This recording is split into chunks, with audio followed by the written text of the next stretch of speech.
Si na balandi nyonso ya Congo France télévision mbala sima tokovanda boye te na mwana mboka Yannick Tsesila tokokita na commune ya Kisenso tokozwa temps kointerviewe bana mboka Kisenso nayebi ke bomonaki bango na bilili la fois passée 2 ou 3 fois na kitaki sur le terrain bokaki kolela ya bana Kisenso souffrance oyo bazomona pasi oyo baza nango mais esengo na bango mingi ntongo mpoka kombo ya mwana mboka Yannick Tsesila na fondation na ye na baarte oyo azosala na baaction azosala kosunga bana Kisenso kosala baforage eza facile te parce que régie des eaux abosana na déjà commune ya Kisenso mais bapesaki batémoignage ya malamu mingi biso tolingaka action esalama tokozonga lisusu na Kisenso na mwana mboka Yannick Tsesila na quartier nyonso na baveni nyonso ya Kisenso mpona kointerviewe population mpona koyoka besoin ya population lisusu mpo eloko etikali bango ka nzela oyo mwana mboka Yannick Tsesila azobunda elongo na fondation na ye koluka bazwa solution ya nzela ya Kisenso.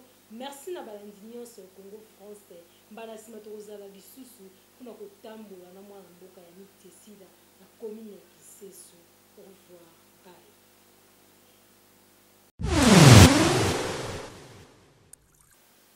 Guerre oyo ya ba EDF wana na Congo ezo ebandi lelo te eza guerre moko ebandi vraiment utakala kozwa décision oyo bakonzi bazwi mpona kosangisa Uganda na basoda ya biso ya Congo mpona kobenga na mosika ADF eza ide moko mpona ngai eza ide ya malamu parce que omoni soki tomoni ke toza peut-être tosuki place moko boye pourquoi ne pas kosenga mpe bandeko bavoisin parti to autorité ya mutu moko songolo aza na oyo aza kointimide to aza kopesa mbongo mpona mpo bapeuple congolais babima to mpo bazala contre majorité na pouvoir eza soni makambo ya ndeko Willy Bakonga. Moi je me dis que c'était une erreur ya kobimisa ye fallait nano avanda na prison moni et lelo bazongi na raison senko balobi nini bandeko senko batango bakutani na bakonza mboka balobi nini totiki misala esalama malamu tolingi intérêt ya population tala kutu babeti sete ndeko gloria balobi nini.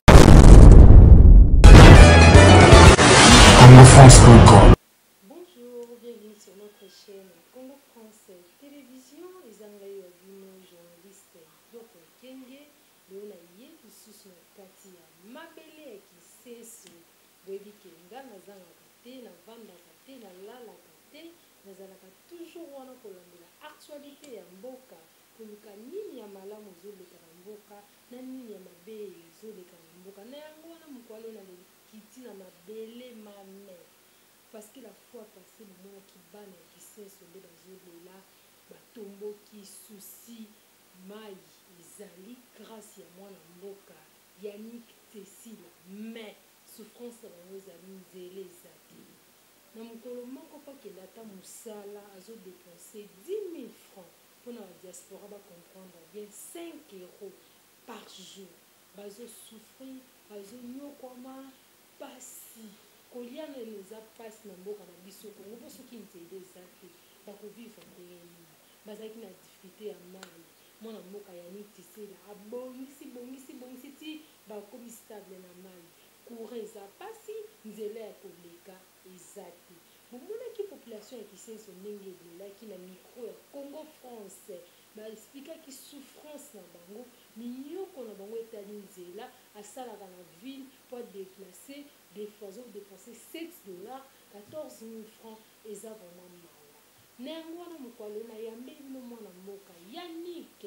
Tsesila oyo elobamaki na micro ya bana Kisenso mobimba oyo batombolaki ye oyo balobaki ke souffrance na bango ye moto atalaka yango atikaka population na ye te akoli wana donc ayebi pasi ya quartier wana commune wana plutôt ayebi souci ya quartier moko parce que Kisenso eza na 17 quartiers donc yaka wana vraiment parmi les 17 quartiers ayebi pasi ya moko alandelaka souffrance na bango nayambi ye mokolo lelo na micro ya Congo France Télévision. Bonjour mwana mboka. Bonjour maman, madame. Esengo mingi koyamba mokolo lelo na micro ya Congo France Télévision esepelisi biso mingi. Merci beaucoup madame Gloria. Mapesa sepeli komona yo lelo. Vraiment naza très content que na passé une émission na yo pour sur na yo makambo etali commune na biso ya Kisensu et sur fondation na sur mboka Congo RDC. Merci beaucoup mwana mboka na yango mokwa lelo tokozwa ntango kobalabala na yo naza wana question ya ngai eyano toujours mwana mboka tomingana kotala na ngambo ya Uganda relation oyo Uganda sali na Congo na biso oyo batelemi mpona konégocie kobundisa ADF na bitumbu ezali mpo baatake yango parla okokoloba nini en tant que mwana mboka mpo ayebi makambo etali politike ya mboka na biso. Merci mama Gloria mpona motuna na yo. Vraiment omoni guerre oyo ya ba ADF wana na Congo ebandi lelo te. Eza guerre moko ebandi vraiment utakala kozwa décision oyo bakonzi bazwi mpona kosangisa Uganda na basoda ya biso ya Congo mpona kobengana mosika ADF. Eza ide moko mpona ngai eza ide malamu parce que omoni soki tomoni ke toza peut-être tosuki place moko boye pourquoi ne pas kosenga mpe bandeko bavoisin oyo baza mpe mwana force na bango mpona kosunga biso. Vraiment nalandaki chargé ya communication ya FARDC alobaki vraiment malamu alobi eza na babiloko mosusu bazosala yango eza te mpona baintérêt ya bango personnel, eza mpona intérêt ya population parce que tolembi mpe komona bato bakokufa lelo balamuki bakufi lobi balamuki bakataki bato na ngambu koto vraiment tolembi yango décision nyonso oyo eza bien mpo kimia ezonga na Beni vraiment naza wana mpona kosoutenir population mpe décision ya FARDC. tozokoba se kokoba yo lobi oza wana mpona kosoutenir mpe décision ya FARDC mais kotala souffrance oyo bana mboka bayimboka na biso baza na promesse ya Kisangani bango baboyi poma négociation parce que baza na souvenir ya mabe na guerre oyo ya 6 jours esalamaka na Kisangani baugande babomaki bakongolais na biso mingi baza vraiment d'accord nango te parce que baza na souvenir ya mabe bamisu batikala bahandicapé bandeko na bango mingi bakufa bamisu baza porté disparu ti lelo na mokolo ya lelo bayebi position ya bandeko na bango wana te parla okokoloba nini parce que population ya Kisangani balingi relation wana te balobi biso tosouffra misusu batuta biso ya maboka bamisusu bakufa lelo boka kosangana lisusu na Uganda toza d'accord na bino te parla mwana mboka kikorépondre biso Mama Gloria omoni nga alobaka eloko moko autorité ntango bazwaka décision je pense baétudiaka baparamètre nyonso makambo oyo eleka depuis soki 6 jours ndenge olobi esala 6 jours omoni moi je me dis makambo oyo eleka makambo eleka totalaka yango so na présente sikoyo na mini tozoluka solution mpona mboka Congo. J'espère que ba décision pour bakonza mboka bazwi ils ont très bien réfléchi eza mpe mpona intérêt ya bango te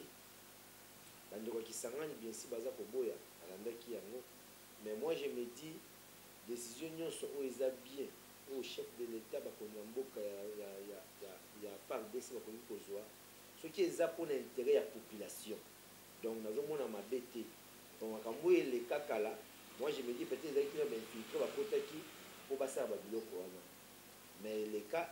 déjà gloire à Dieu bamisusu baza vivant oyo eleka oyo esalamaka bon on peut juste dire que ezalaki vie et maintenant baza mpona intérêt te baboma bana mboka baye mpona kosoutenir basoda na biso ya FARDC c'est-à-dire mpo kimia ezonga na Beni pour di bon parce que omoni mama Gloria biso toza awa toza bien tozolia tozotambola malamu tozomela mais eza bandeko na biso bazokufa chaque jour toza mpe na bandeko toza na bacousine oyo baza kuna soki oyoki cousine na yo to cousin na yo akufi tobakataki ye machette est ce que okosepela mama Gloria okosepela te parce que oza congolaise mpe ye mpe aza congolaise donc c'est-à-dire décision oyo bakonza mboka bazozwa vraiment moi je suis rassuré que badécision wana eza bien ekosuna ke kimia ekota vraiment na mboka Congo tovanda biso nyonso kimia ovoya voyager aux à l'aise. On va dans la Béni, on va dans la Ituri, on va dans partout, donc aux à l'aise. Donc vraiment, tu n'es pas inquiet. Que non, soda ba kobimo ba adep ba kobima susu ko ba bomba to ba sala ke ba buté bango dehors ba kanga bango o ba kufa c'est qui kimia ikota vraiment na mbo. Vraiment c'est pour moi les a vraiment façon de réfléchir. On m'a dit que bosso c'est ça. Façon na yo ko réfléchir kombo ke kende bosso le but déjà au état ils a déjà le passé bana kisanga ba banga tenir ce qu'on est caméra mais ça juste pour nous sauver na bandeko na biso bazali na goma liwa tango pourquoi souffrance et sécurité eza makasi na mboka ya oyo SP mwana mboka tozokoba se kokoba tomoni insécurité na DG tolai tolamuki mwana mboka olingi bakona alimo biso na mboka balobi azose retrouver pour le moment na mikili ya poto déplacement na ye wana insécurité wana ezali na mboka na biso ana aéroport comment mwana mboka kodeplace akoma ti kobima bongo par là okokoloba nini en tant que yo po oyebi makambo ya politique oyo ezonginda na mboka na biso ya Kinshasa. Mama Gloria Maxime alamu vraiment mpona mituna na yo omoni makambo ya ndeko Willy Bakonga. Moi je me dis que c'était une erreur ya kobimisa ye fallait nano avanda na prison omoni mboka oyo toza na richesse mpe toza na mbongo ebele kotala ke bato bazoyiba mbongo ya leta basomba bamapango batonga baekole bakoma na vie moko aisé population esouffrir wana aza contre yango makasi yango wana vraiment en passant nazopesa mbote e mpe félicitation ebele na ndeko alingi ete azosala mosala na ye vraiment bien malamu vraiment nasengi ke gouvernement na biso ecollaborer na mboka Suède place ndeko Willy Bakonga kei basenga bazongisa ye il faut asibi peni na ye ya prison makambo asalaki ya mabe omoni même si mokonzi mboka abaki akofouye na le passé te mais kofouye na le passé peut être important pour tobongisa le présent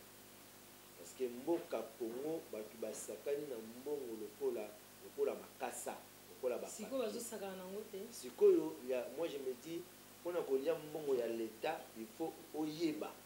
c'est-à-dire il faut sala mosala omoni na ntango akali ezalaki nini ozwi mbongo ya leta bapesi yo bongisa nzela songolo ozwi yango olie oboyi meme kosala mosala wana okumisi mokonzi ya mboka eleki mais sikoyo eza susu bongo te sikoyo makambo echange ezali mbongo ya leta bapesi yo mbongo ya IGF ezolandela yo na nsima ndeko jili alingi ete azolandela yo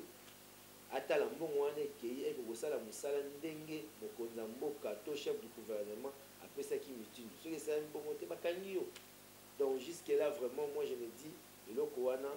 ezalaki erreur ya kotika ye abima fale asibi opene na ye e nazosenga na bokonzi basenga vraiment bacollabore na bandeko ya Suède bazongisa ye awa abimaki ndeni na moiteke insécurité bon nayebi te vraiment soki alekaki na aéroport mais peut-être je me dis alekaki par Brazzaville toyebi te ngai na yo ndeko oyo ya po kosala bankete mpona koyeba alekelaki nzela nini mpo akoma kuna na Suède tozokoba se kokoba mwana mboka tomoni mpe nomination ya bamandataire esalami mais la plupart ya bamandataire ndomenga bazalaka majorité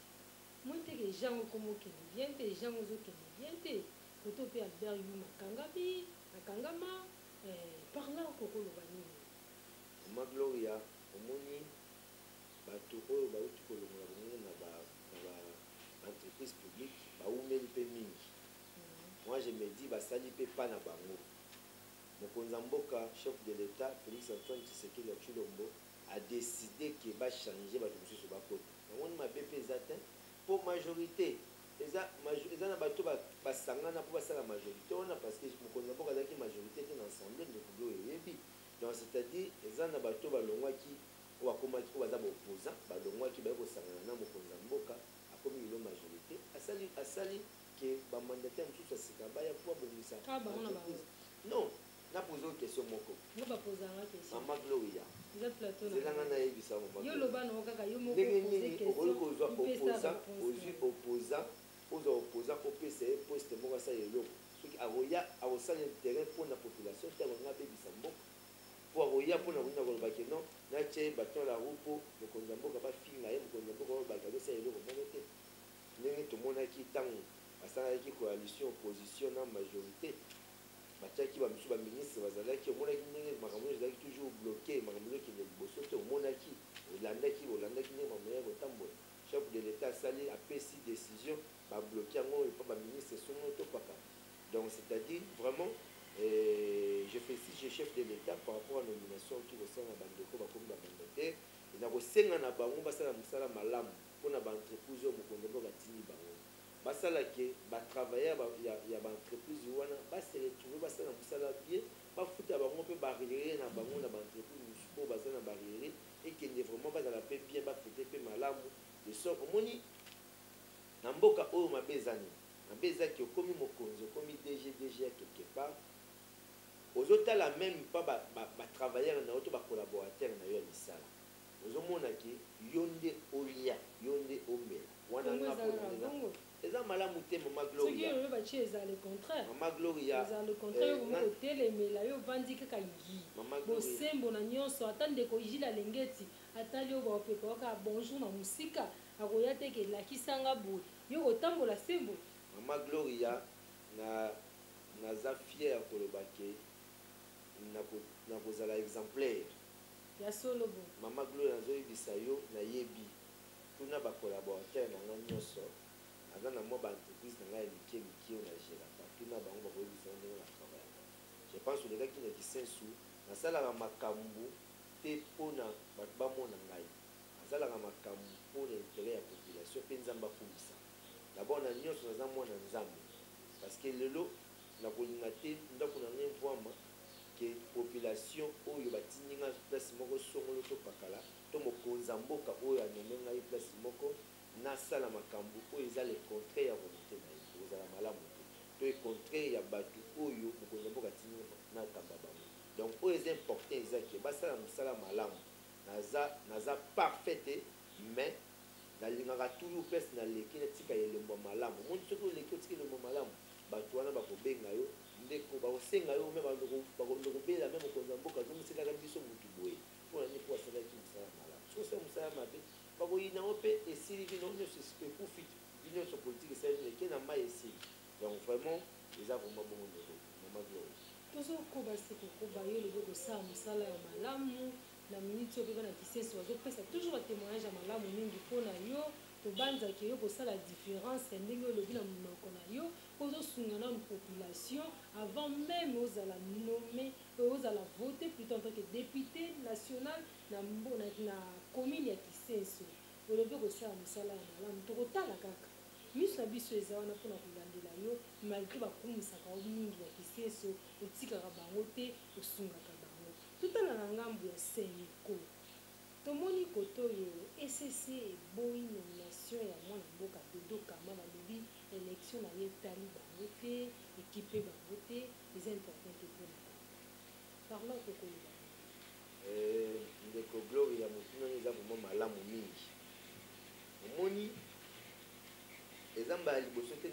bandeko senko baboya bakandida oyo na ecc mama gloire yayokanga malamu nayebisa yo boye babanda lelo te babanda toujours koboya te bato baboyaka babimaka toujours basalaka mpe mosala kobanda 2006 ti lelo kobanda même na époque ya ba 1900 ba 96 ba 97 senko to na ba ecc batelelaka toujours pouvoir en place to par rapport à bacandidat songo to pakala bazalaki combien oyo basifale bavote kaka bato mibale nde senko na ecc nde bazoboya mpona nini bango nyonso na bandimi estce ndeko gloire ya yo moko mpe ozomona yango omo eza raisonnement malamu eza raisonnement malamu te balingi kaka nde candidat na bango nde aleka mpo nga nazomona te candidat kadima aza candidat ya chef de l'état nde bazoba par rapport à nini donc toloba te soki nga naza moluba okoki kotravaille te na mokonzi ya mboka po aza moluba bango balobi boye dernièrement balobi régime ya chilejeli soki bolingi ke régime ya chilejeli esalama bien toboyi bakadima te botalanga kasai bakadima baza ebele boluka kadima mosusu me oyo wana te mama gloria ndeko kadima napesi ye mbote asala mosala malamu mpona seni makambo ekende bien asala mosala koleka me bandeko baleki oyo basala ava ye mpo soki otali ndeko cv na ye museveni ezokoloba peske ye moko aza ndeko moko aza calme alobaka mingi te totala mosala kosala olandi baplace oyo asala olandi il a fait 20 ans na poste na ye auti kodémissionner c'est-à-dire soki avandi na tana nyonso mpo amongi asala mosala malamu mpo asala mosala mabe mbele union africaine babengana ye banda kala bamitan oyo asali wana c'est-à-dire il a mérité na poste oyo bapesi ye lokola président ya seni. Donc il a même un CV, moi je me dis, il a plus costaud que baoyo nyonso baleki. Donc nazomona mabe te et lelo bazongi na raison basenko balobi nini bandeko senko batango bakutani na bakonzi ya mboka balobi nini totiki mosala esalama malamu tolingi intérêt ya population tala kutu babeti sete ndeko gloria balobi nini parti to autorité ya mutu moko songolo aza na oyo aza kointimide to aza kopesa mbongo mpona mpo bapeuple congolais babima to mpo bazala contre majorité na pouvoir eza soni ndeko gloria toza na mposa mbongo tokende liboso toza na mposa makambo ya tokende liboso makambo esalama bien totika mitema mabe na mboka congo mboka congo eza mpona biso nyonso eza mpona président Antoine Tshisekedi te eza mpona biso nyonso eza mpona senko te eza mpona yo ndeko gloria mpona ngai mpe na ndeko cameraman azofilme biso donc motu nyonso aza na mposa mbongo ekende liboso na magloire donc sikoyo makambo evandi bien totika 2023 eza kala mingi te na nde moko tokoti 2023 élection ezobanda donc c'est-à-dire totika bandeko basala mosala na bango totala ndenge nini bakotambwisa nga vraiment naza convaincu ke mosala ekosalama malamu mpe tokozwa suite malamu mosala ekende malamu tokozwa suite malamu mwana mboka Yannick Tsesila oza na fondation na yo oyo etelemi na kisenso oyo bana na kisenso baza kaka Yannick Tsesila moto ayede biso moto asaleli biso yebisa projet nini yo oza nango mpona 2022 na fondation mama gloria naza baprojet ebele mingi omoni na 2021 oki koleka nasalaki vraiment bareunion mingi kuna na kisenso na 2021 oyo napesaki bamama mbongo ya crédit sans intérêt contre ya fondation eza na mwa bamoyen na bango basangisaka epesaka bamama sans intérêt mbongo wana soki kaka nakei Yannick Tsesila mbongo utaka mama gloria omoni motema ya kosunga eza motema ya nzambe biso toza na motema ya nzambe kati na biso na fondation toboyi bamama basouffrir bakende koyiba tolobi mama yo otekaka nini mama akotisi projet na yo ntango akotisi toza na ekipe ya baauditeur oyo bakitaka sur le terrain mpona koyeba estce mama réellement atekaka mapa atekaka mikate atekaka pondu atekaka fumbu to atekaka nini basali évaluation par rapport ya capital ya mama batali demande na ye bameki koétudie yango malamu atekaka par jour atekaka combien par semaine atekaka combien est ce que kozala na capacité ya kozongisa mbongo wana voilà pourquoi fondation esalaka ke epesi bango mbongo ya sans intérêt soki oleki mama gloire otuni bandeko masala bayebi aza présidente ya bamama ya kisenso ya fondation ayebi ke topesaka yango sans intérêt mpe bazongisaka yango mama moko te ti lelo banda tobanda yango mama moko takima na mbongo donc bazongisaka yango malamu donc vraiment na 2022 tosali baforage mama gloire omoni na 2021 tozokontinue kosala tozalaki na projet ya komona mokonzi ya mboka mpona nzela parceke ngai natanga na la colline nayebi kisensu malamu nayebi yango ntango nazoma malamu nayebi yango malamu donc eza volonté ezozanga nde na biso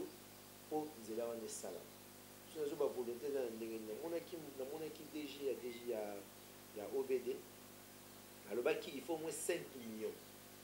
5 millions wana eza mpo omoni mpo basala nzela wana efo babuka bandako mosusu mpo nzela ezala malamu basala bakaniveau basala bien donc 5 millions esalaki bazomisela bamama bambongo na bango mpo baduka baplace mosusu ya kosomba mpo nzela esala e nayebi ke mokonzi ya mboka kolanda émission oyo vraiment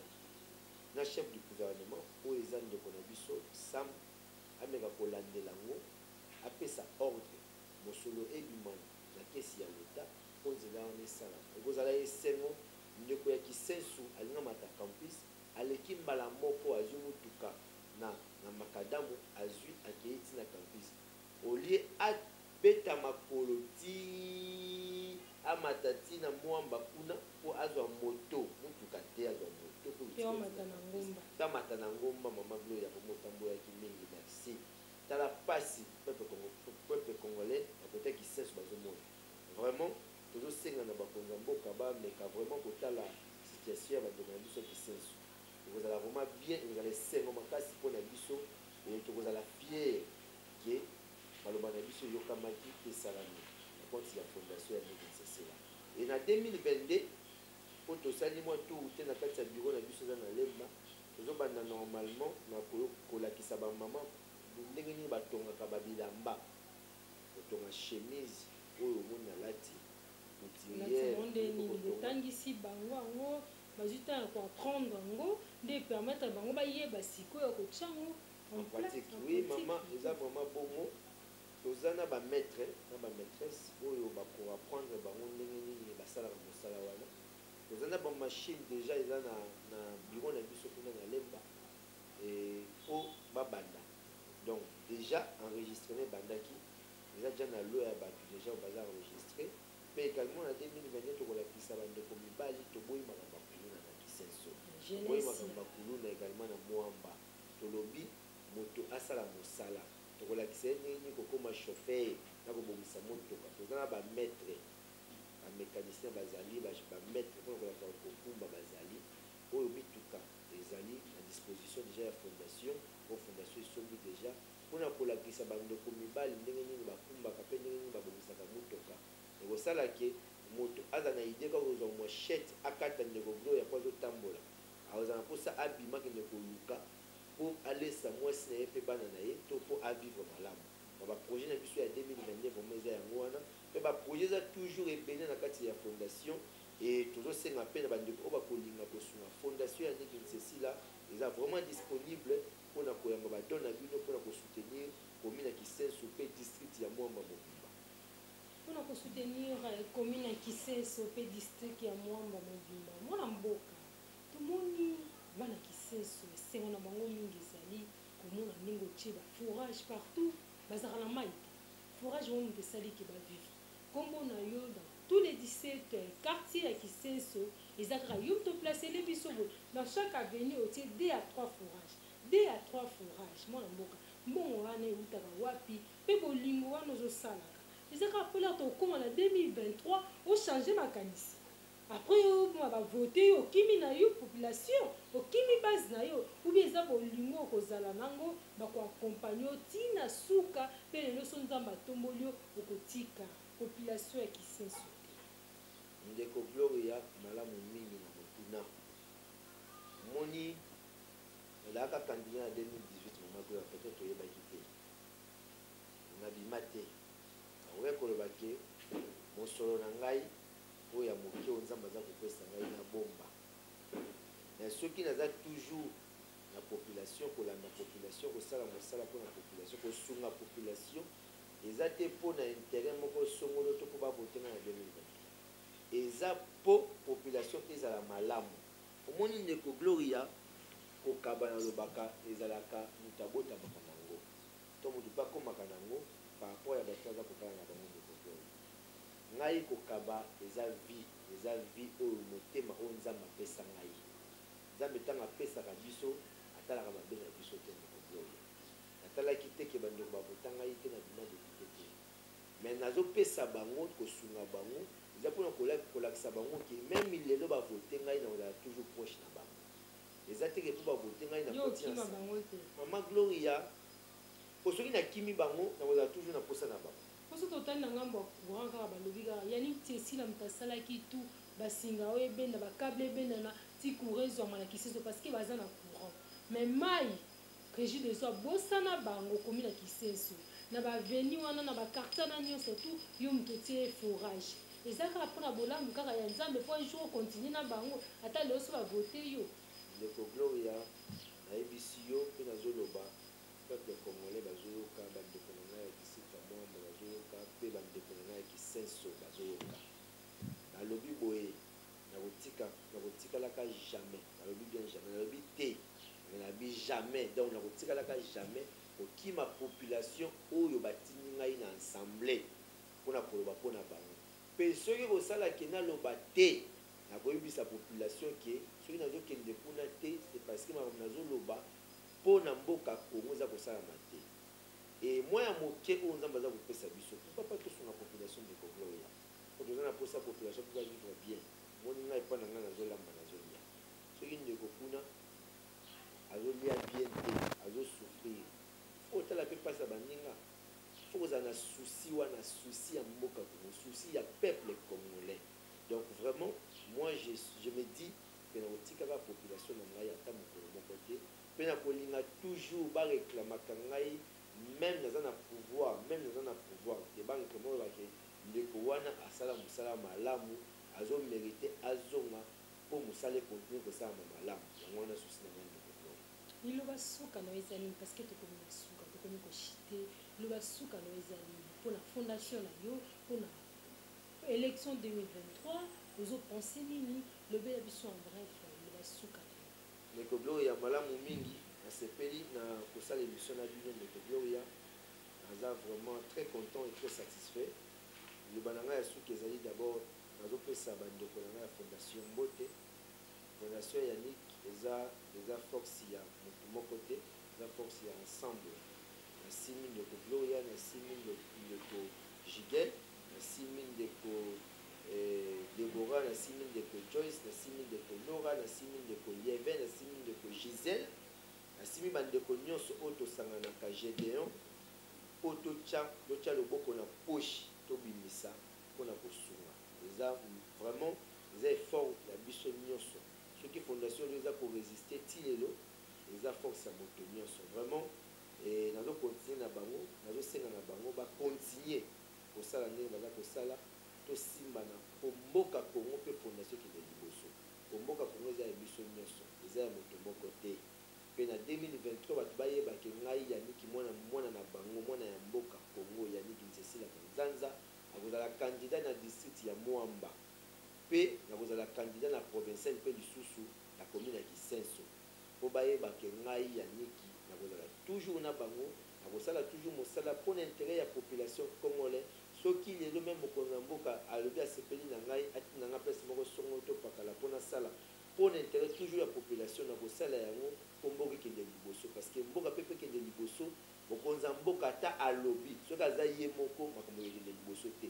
il faut asimbana na bandeko biso nyonso tosimbana mpo mboka ekende liboso yango wana susi na biso e bokomonaki tolobeli makambo ya parti na biso te ngai nazali secrétaire